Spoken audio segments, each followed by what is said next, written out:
Hello, yo, everybody. This is the MindBody Marathon, and I'm your host, Dr. Leo. And on the show today, we have my wife, beautiful wife, Samua. And today we're going to talk a bit about the book I just released. So, Faster Without Fail. Don't worry, it's not going to be a salesy sort of episode. It's going to be meant to be informative and give you a little bit of insights into the book and kind of how to utilize it and how to approach it. But more of a practical standpoint. So I feel like I could do this episode without you just because it's easy for me to brag about you. And now you're an author. Like, that's amazing. Yeah, it Of is. all the incredible things that you already have on your resume, adding an author to it is pretty awesome. So tell me, I know obviously from being around you a lot that there's like 12 different types of books that you could have written. Mhm. Why did we start with this one? Yeah, and I think that's a really good question because uh, I I that is true. I do have a lot of books in the chamber. There was a lot of different topics I could have hit, but one of the things this book I wrote it mainly because I was just sort of annoyed at my daily conversations about running. And I actually got really annoyed, not annoyed that patients asked certain questions, but annoyed that I kept saying the same things over and over. But I'm also really annoyed at how other physicians or other therapists and even the running industry as a whole approaches running form. And there are some good books out there, and but the injury rates have not gone down, and there's no magic bullet to running form, and so that's why I really wanted to write this book because I feel like I consistently say the same things over and over.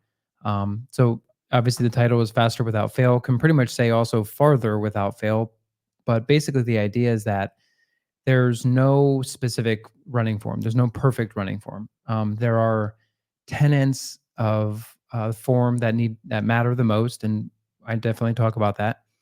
But it's important for everybody to understand that within their own body, they have a unique movement pattern, and they need to understand what that is and work within the grounds of that, and not try to like mimic other running forms, if that makes sense. Yeah. Because you have like books like Chi Running, and then how people come back from like different gait analysis, and they just are literally missing the most important variables with running form.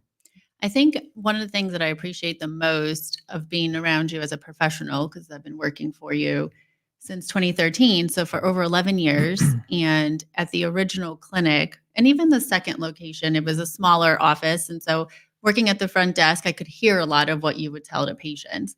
And I was just able to obviously absorb a lot of that. And I think one of the main things that I learned that I really appreciated was I almost never, I could probably count on this 11 plus years of being around you, talking to patients, probably on my both hands, how many times you've told a patient they've had to stop running. Mhm. But yet, maybe half of the patients come in from an injury, having been told by some other physician in different facets of medicine, including even sports ortho type, Yeah. physicians, having been told, oh yeah, either they should never run ever again because it's bad for your Yeah. knees, or that they shouldn't run for 6 weeks, or they should be in a boot, or they should do this, and that's almost never the Yeah. case from your perspective. And I think this comes down to the fact that, and I'm not reckless. It's not like I'm is somebody out there that's never actually seen me. It's not like I'm a reckless provider and I'm advising people to do things that are crazy.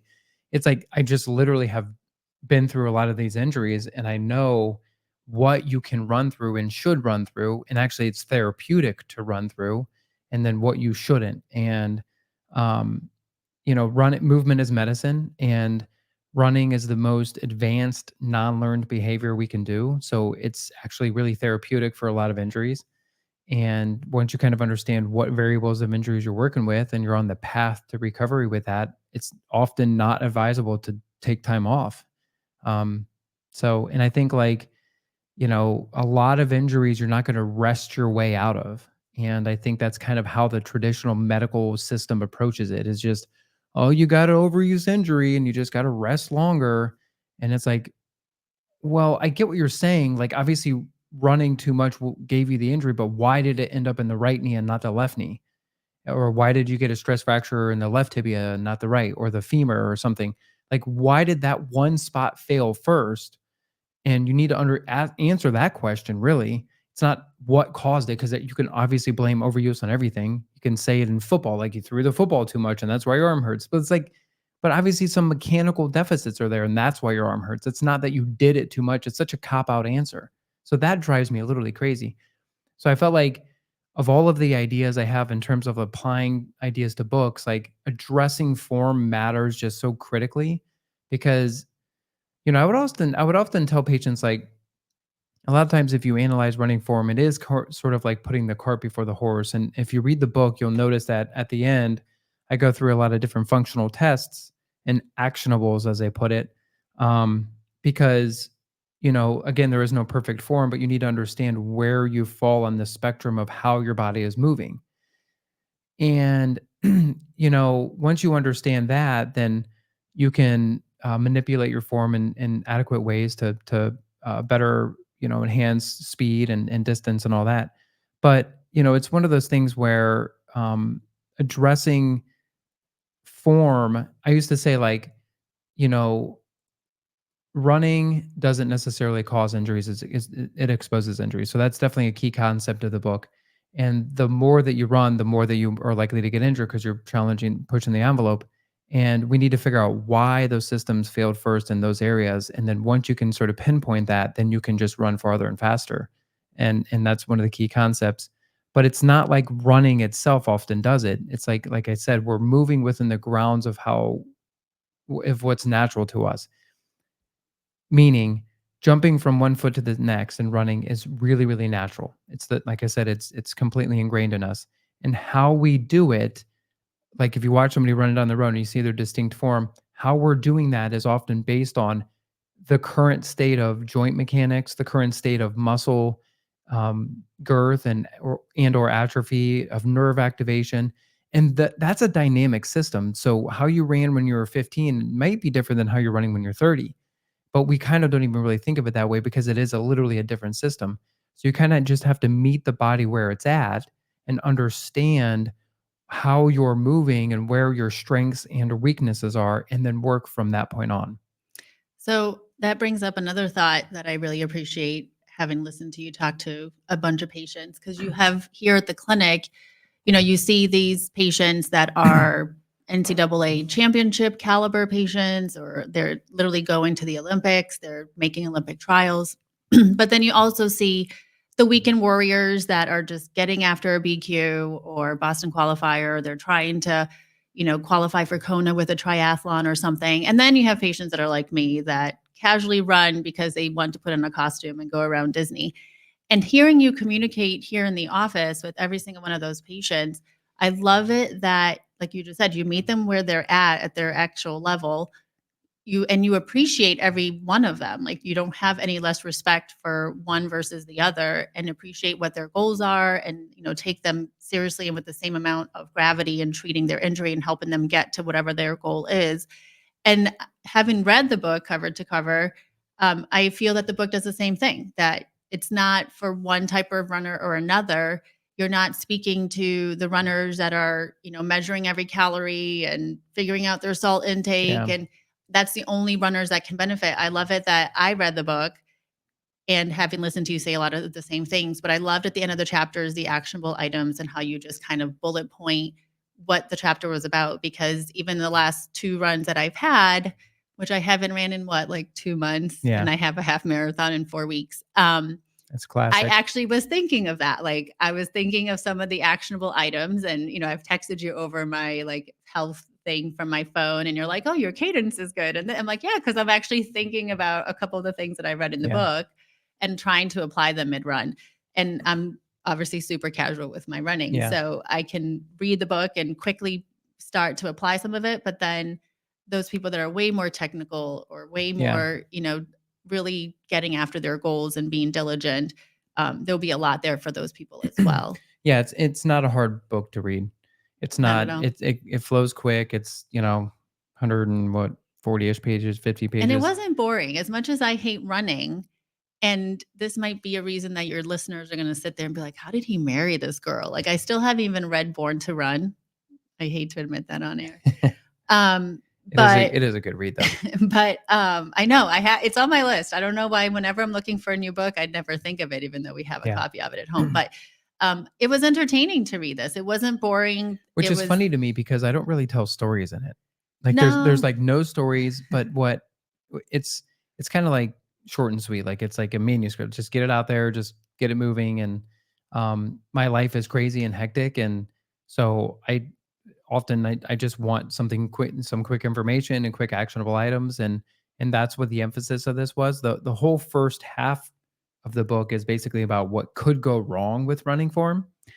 And which is often when I'm doing gait analysis with people, that's what I'll focus on. I focus on what you're doing wrong. And then a lot of times people come out of that pretty badgered, like they shouldn't be running anymore because, like, what am I doing it's like right? I'm the worst runner ever. And that's just kind of how I think of it because I'm like, we don't really need to pat each other on the back here. Let's talk about what are some things we can change to improve your form. So I kind of touch upon a lot of topics of like what could go wrong. And then you'll read it and you'll be like, oh, wait, I actually do notice my friends or other people in the past that have done that. And then, or maybe I am doing that when I see myself running. And then now that you know that about yourself or what could go wrong, you'll be just more likely to kind of just recognize it when you see it or when you do it. And then the second half is just basically like, how is your body moving? Here are some ways to kind of find that process out, some totally unique mechanisms in terms of how to do that. Stuff I've never seen at all in literature. So a lot of novel ideas. And then from that, then taking what could go wrong with where you're at, and then how to then make that next step, the most important step, the actionable change. Yeah, I mean, talking about the fact that there's no right running form, which you emphasize that a lot. It's something I've mentioned to you. Like whenever I'm at your races and you're running these sub 3 marathons, which is super fast. I know it's not your super fast, but it's super fast in general. And like I'll see some of these people that are coming in like right around your time, either just before 3 or just after 3. And I'm like, holy cow, like, how is that person even fast? Cause Yeah. like, they're really like flailing one arm or one leg is always pointing to the left. It's just like, it's so Yeah. interesting to me. And obviously, who knows what their injury rates are with those forms. But even the fact that they can run those distance, like run a marathon at that pace But to that's finish kind of around 3 hours is well, incredible. that's one of my main tenets of the book is that that might not be a negative thing. Right. Like you can't the brain is not dumb. The cerebellum is the cerebellum is where the seat of our movement is. And it's telling us how to move based on what it feels is best. I mean, it's the brain is obsessed with efficiency. So when you watch somebody running, the brain literally feels like that is the best option at that moment. And so who am I to jump in and be like, well, you got to do this and this and this. And it's like, now there's like, a frontal cortex top down side of it where we can develop some bad habits and we can mimic some bad habits. But for the most part, a lot of times when you see those like flailing arms or legs, like it thinks that that's the best way to do it in that moment. So then you have to ask yourself, why does it think that? Does it think that because the hip is unstable? Does it think that the leg should kick out because the hip is unstable or there's some imbalance within the pelvis? Or does it think, the arm should flail because the mid back is moving different one side versus the other? And once you figure that out from the tests, then you can trace it back and fix it. And then that form will just naturally clean itself up. And There that are person will be even faster than a sub and they would 3 be even hour. faster, but, like, instead of just being like, "Don't move your arm that way," because it's, like, obviously not the right way to move it, it's like you should go, "Why does the brain feel like that's the right answer?" Like, that's the ultimate question, and when you have all these, like, pose running and cheat running and all these different running forms, they don't ask that, like, they just basically say that everybody should sort of be pigeonholed into this one specific form. I get that there are traditional movements you need to have with running, but it's not specific enough, it's just not. Well, I mean, everybody's body is so different, because again, like something that people I think don't think about. Like you always hear like, oh, yoga is so great for running. Yoga is so great for running. It's like, but not for No, everybody, and definitely not for not everybody. something that I have ever would have guessed because I can't do like a what are they called a split or anything. But my joints are overly flexible, so yoga is actually terrible for me and terrible for running, and I Yeah. have to treat a different way. So Yeah, I and love that's it that those are all points that you kind of no, get and into. that is a point in there that I make is that there in the last section of the book, we kinda delve into, I sort of delve into basically how to find joint mechanics, how to find fascial density in your own body, and then from that, be able to understand how to layer your ancillary work. What kind of core work you should do, what kind of like, should you do yoga, should you do Pilates, should you do strength training, like where are you at on the spectrum of all that, and then why, and then so you understand like your own unique thumbprint of how your body is moving. So what was your main goal with this? Again, you I've heard you speak at so many different schools and cross country camps and to your patients. And you have so much knowledge in your brain. It's incredible for all kinds of topics and even running. And you have more knowledge in the running topic besides starting with form.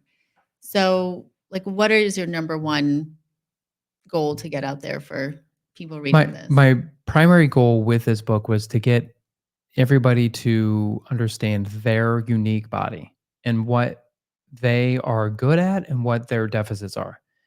And not bad at like a pejorative, but more like where could you improve?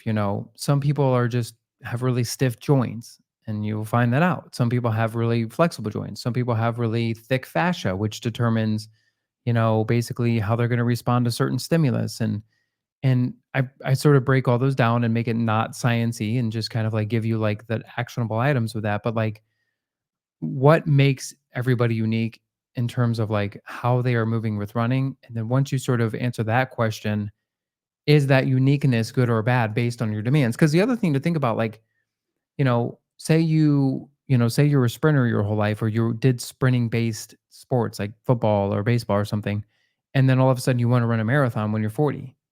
Well, you may actually have a specific running form that actually is not great for the marathon. And so you need to modify certain things, just like, if you were modifying the sounds of music, right? So, say you were, playing a song, for your grandma, you're probably not going to turn up the bass. But then that same song you can play in your car with a subwoofer and then, like in the 90s, and turn up the bass. So it's like it's the same song, it's your same running form, but you're manipulating variables based on the demands of the activity. So you can have a sprinting style running form, which I walk people through. And then if you want to run a marathon, which is fine, everybody should attempt things in their life that are challenging, then that's totally okay to do that. You should challenge your body in that way, but you need to manipulate your form to accommodate that new stress and the new demands of the sport, and vice versa. Say I just randomly one day were like, I want to see how fast I can get in the 100 meters. I would definitely have to modify my running form. Like, I mean, I have a very classic distance style running form, and I would have to overtly go through and train my body and think about form in a different way to address the sprinting mechanics. Now, piggybacking off of that, that whole little segment that you just went on made me think of a part in your book where you compare Pete, whose last name I don't remember, but he Kostolnik. ran from Alaska to Florida Yeah. by himself pushing a stroller. Yeah. Pete Kostolnik, 5,300 miles, who we hope to get on the podcast soon. And he ran Anchorage, Alaska to Key West, Florida, Yeah. 100% That's unsupported. insane. So he does that, and you mentioned like what his body feels like versus treating Clayton Murphy, who is an Olympic 800-meter medalist. And so you talk about like how you can tell that one was built to do the cross Yeah. country, literally cross country running, and then the other one for the 800. But like you just mentioned, though, that doesn't necessarily mean that Like you're literally cross country, not like right. cross country Yeah. running on the grass, but Literally literally, cross he actually had at one point the race across America record. So like literally across the country. country. So, but your thought process isn't necessarily, oh, because I'm treating Pete and Pete's great for cross country and that's what his body feels like and he can run 5,000 plus miles. And Clayton his body feels differently. His fascia, bone density, all of that feels differently. And so it's like but your thought process isn't, oh, Clayton should never run a marathon and we should never have Pete do a 5K. Yes, exactly. Yeah, no, that's definitely it. And I put in there, if Pete wanted to run a fast mile, what does Pete have to do? And if Clayton wants to run across country, what does Clayton have to do? Like, it's like these are in the case I was making in the book is that like basically like I had treated these two individuals back to back, and then that's the advantage of working with USA Track is that you begin to get you begin to understand the difference in body types based on each event. An 800-meter runner feels a true 800-meter runner feels different than even a 1,500-meter runner, than even a 5K runner. And then you start to get into, like, what does a triple jumper feel like versus a long jumper? Like, what are their joint mechanics? What are their, specific attributes that make them world class in that event? And then I was basically breaking down, like, when you get to a true ultra marathoner like Pete Kostelnik, like, doing some of the craziest things known to man, then, Yeah, definitely. he has some very unique body type characteristics that allow him to do that. It's not just will of mind. He has an obviously incredible will of mind, but he does have very specific tenets that make him able to do these things. And then, Clayton was blessed with certain things to kind of make him fast in the 800. But if they just randomly woke up one day and wanted to challenge themselves in some completely opposite ways, they can do that, but they have to just understand that the demands of the new event will challenge there's gonna be a lot of friction with changing their body in that way. So, as your wife who gets the behind the scenes look, also, you can tell we have a toddler because this book was in our house for like 3 minutes and it already has spaghetti sauce stains on Yeah. it because of our child grabbing it. I know this is like the first copy that came, and then it's got spaghetti all over it. So Already. Literally, it was literally at our kitchen table for all it of wasn't even 3 in the minutes. house for like 2 3 minutes. minutes. I think it was like 3. But, one of the things that I think is important for everybody to know out there is just how passionate you are about this and how important you feel it is for people to know this, again, based off of your stories and all the conversations you have with your patients. And I think part of it is that, like a lot, and I hear you say this often, like you wish you could just sit with every patient for like an hour and kind of go through all these details. So now they get the book and have that hour-long peek into your brain over this stuff. But you're so passionate about this that, you were waking up at 5 in the morning, giving up a lot of different opportunities and things to make sure that this got done, because you felt that this topic needed to be out there. And we are neither one of us are morning people. Um, you're very disciplined and, we'll get things done, and I'm not. So when I say I'm going to get up at like 7 in the morning to run, I do that maybe once and then give up after a week. But you stuck with it because this was something that was so close to your heart that you really wanted to get out there. Yeah, but there's that, but it's also like there's the grind side of it, but also it just felt natural, like Right, that's what I mean, like, you're yeah. just so passionate about it, so I just wanted the listeners to know that it's like, anybody who knows you and who has gotten to hear you speak and knows all the knowledge that you have, just to understand, like, how important this was to you. Yeah, well, I mean, but there's also this, like, whole concept of, like, I didn't realize, like, how much I actually enjoyed writing, and then actually, like, fleshing out ideas, and you can consistently tell somebody, if you have a concept and you have 2 different patients, you'll have to phrase that concept differently because you just have to meet the patient where they're at in terms of what they're understanding and what the genesis of the conversation is. But then when you write it out, like, you don't really know what people are thinking. You don't know how they're coming into that story on that page. And then you have to layer it out much more broadly. Like, you have to just extend out the ideas. So whereas you can just, when you're talking, you can just tackle one concept real quick because the point is getting across. But then in a book, like, you have to just layer it out. And what's so cool about doing that is that, there's all these ideas out there about, like, speaking to the muse and all that sort of stuff. And when you're writing, these ideas just, like, pop in your head. And anybody that feels like they want to write a book or they want to, like, flesh out these ideas, I highly encourage you to just sit down and do it because so many novel concepts and ideas will come at you. And I found that to be the most exciting part of it, where some days you write and it's just there's nothing. Like, you can tell it's just a clunky day. You're just not clicking.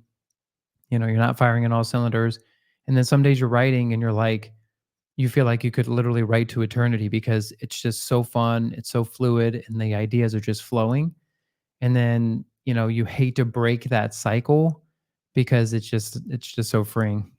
Yeah, I mean, again, going back to what you mentioned about how you frame things, from one patient to the other, again, being somebody who enjoys running at a very, like, certain category of it. I loved that, but then also being somebody who has heard you speak, I myself, like, am comfortable with more complicated things, whatever. I felt that the book was right there, right in the middle. Like if you're an expert runner, if you're an expert coach, at a high level, a pro athlete, that you'd be able to read this book and not feel that it's dumbed down or boring, and also learn so much from it. But then if you're somebody that's just more casual with the sport and very basic, biology, body function, understanding of things, then, I'm the person that I go into a shoe store and I try 12 different running shoes and they're all Yeah. expecting me to be like, this is so much better. And I'm always like, feels the same to me. I don't Yeah. know. Whatever dramatic shoe you put on me. I'm like, yeah, I think it's about the same. I don't know. We'll go with the color. This is my favorite color. But you can, just apply, like, so it's entertaining at whatever level you're at. And you can grab the tenets that you need for yourself to figure out where you're at with your running form, where you need to go, like you Well, said. I mean, I think like, I came into the sport and the vast majority of my time I'm in the sport with basically from an elite perspective, high end elite perspective. And so you pick up on all of the little things about how, certain coaches might have phrased things about running form. And then there's a couple stories in there about that. But then also like working with people on a day to day basis and people of all walks of life, 80-year-old runners to runners in their single digits. It's like, you begin to see like, okay, well, how can we get all of them to run faster and better and more comfortable? And so then, there's just instead of it just being like sort of one sided, like it's only for elites or it's only for novice, it's definitely not any one of those things. And anybody on that spectrum, can at times grab a piece of the book and be able to get a key concept out of it. And I think a lot of these key concepts that might like sink in, even if you're at the tippy top level, I think could be very beneficial long term. Um, but one of the biggest things that I really felt like, and after I wrote the book and after I started talking about the book to people, I started to realize that there was just like there's still so much more information just divulge out there. Like there just is. Like that's just endless. I know we've talked about you should just do a faster without A- fail 2.0. And then I like basically like kind of went back and modified a couple spots because I'm just like I feel like there's some key concepts that we wanted to throw in here. And then there's a couple parts where I'm like I just got to at least say a sentence about this idea and then maybe in the future flesh out that idea. So there's definitely some platforms that I want to jump off with these ideas moving forward. I But the also liked your pictures yeah. that you put on there to make it visual and understand. Because some of the things that you were talking about, having been somebody who's not so technical with the sport, I can be like, oh, does he mean this or that? But then you had a picture and it was like, oh, okay, now I know exactly what he's talking about. Yeah, and that's kind of where I was going with that comment is that when I get down to the actionable section, there's basically there's there are some key phasic things you want to think about while you're running, and uh, and I think like that's one of those things that I think would change almost every running form. Basically, is what I'm trying to say. Like improve it for the better. And they're just simple things that you can do to modify your form. Basically, like dorsiflexing the ankle, bringing the ankle up, and snapping the leg down in a certain way that I describe, and thinking about when to fire the hip flexor and when to fire the glute. Um, and cycling through those ideas on a consistent basis. I mean, I've been running how many years now? Close to 30 years. Yeah. And um still to this day, like even when I'm running, I'm still now that I'm starting to kind of dabble with ultra stuff, I'm still consistently manipulating my form. And I understand these variables. And so I'm just trying to like on a daily basis improve even my form and it's a never ending process, So that's it's a just great. and I always put the analogy, it's like personality. Like I always tell people it's like there's no perfect person, like so it's like but it behooves all of us to just try to work towards that, try to work towards being selfless and try to work towards being like supportive and grateful and all these great things that are awesome about people that you like to have in your life that are pleasant to be around.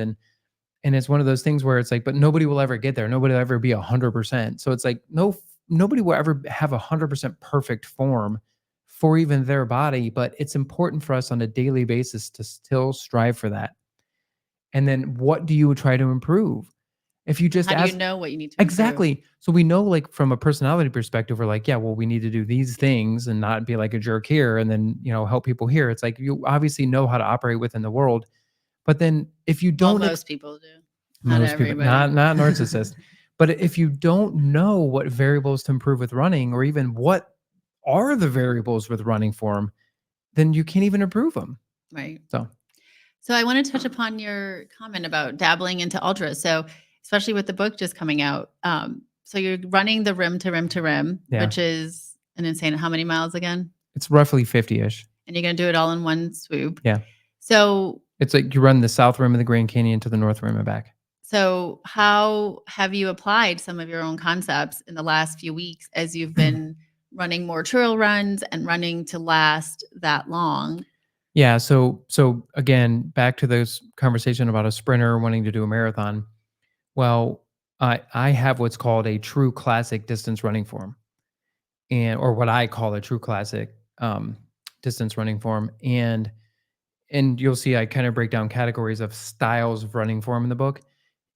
But there is somebody who kind of naturally has like what's called an ultra marathoner form, which are basically like very little hip mechanics, a lot of pendular activity from the knee down.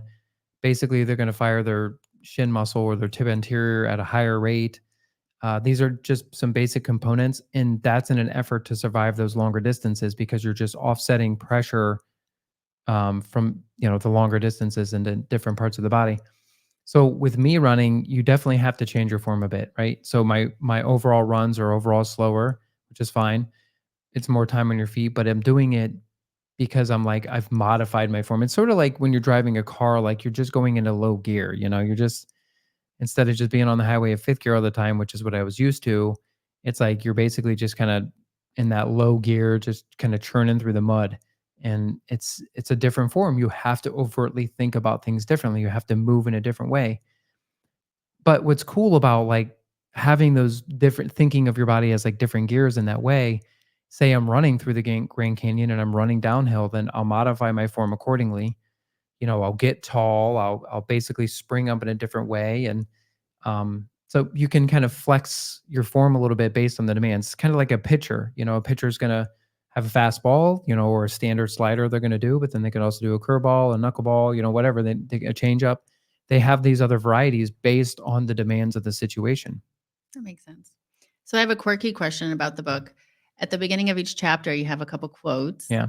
that fit into the chapter. Some of them don't 100% fit, but I just thought they were I felt like they all did I feel in the like overall message. It's like maybe. Naomi, our autistic daughter, finding the perfect song for her Yeah. Instagram post, which just cracked me up that she does that. I know I didn't quite I just had a bunch of quotes that I just wanted to get in the book because Well, that's what I I'm a wanted to quote. ask. Like, did you like write the chapter and then go looking for the quote, No. or did you like know exactly like this is the quote that I fits have here? this in my notes on my book on my phone. I have like a reservoir of quotes that I just like, and they may be from songs, they may be from other books, they may be just classic quotes, just quotes that other people have heard before.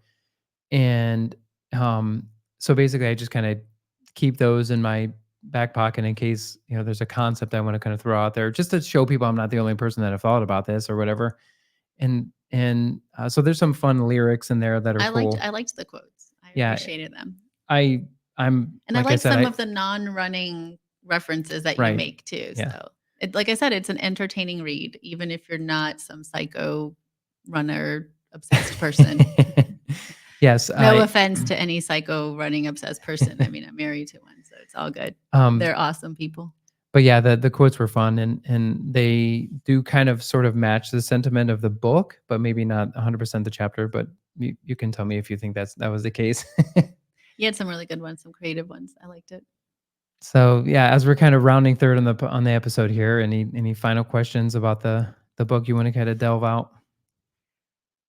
I think we hit everything. I like the fact too that you point to go beyond the book, that there's access to the YouTube page to Yeah, kind of handle some, give people the meat of okay, here's what your running form is. Like, Yeah. here's where it's wrong. Here's how you improve it. Oh, and now you can go to our YouTube page and find the actual exercises Yeah. that will connect to that. So I appreciate that a lot about it, that it I know. really is very actionable. Yeah, and there's a lot of videos that are coming up to kind of clarify points and visually flesh out some of the concepts I was alluding to, because a lot of it is sort of related to that. So be sure to hit the Running Rehab YouTube page for some updates on that and just a little bit more specific details about the book with regards to what I meant by certain types of forms and certain types of exercises. So that's all going to be on there eventually. So the last question is, where can I get it? So it is only right now on Amazon, but probably the time this episode is released, we'll have some in stock At the clinic. at the clinic, and then my hope is to get out to the local running shoe stores in the area. And once the spring hits next year, I'll kind of get a little bit more into specific running shoe stores, a little bit more regionally, and then, but yeah, right now mainly Amazon. So Which is such a big deal. You're on Amazon. yeah, I know it's kind of crazy to think about. Just Google Leo Kormanik on Amazon or Faster Without Fail, and it comes up. And currently, I don't know if you knew this, you're already number one new release in chiropractic Which is whatever. and a new release, a bestseller for triathlons.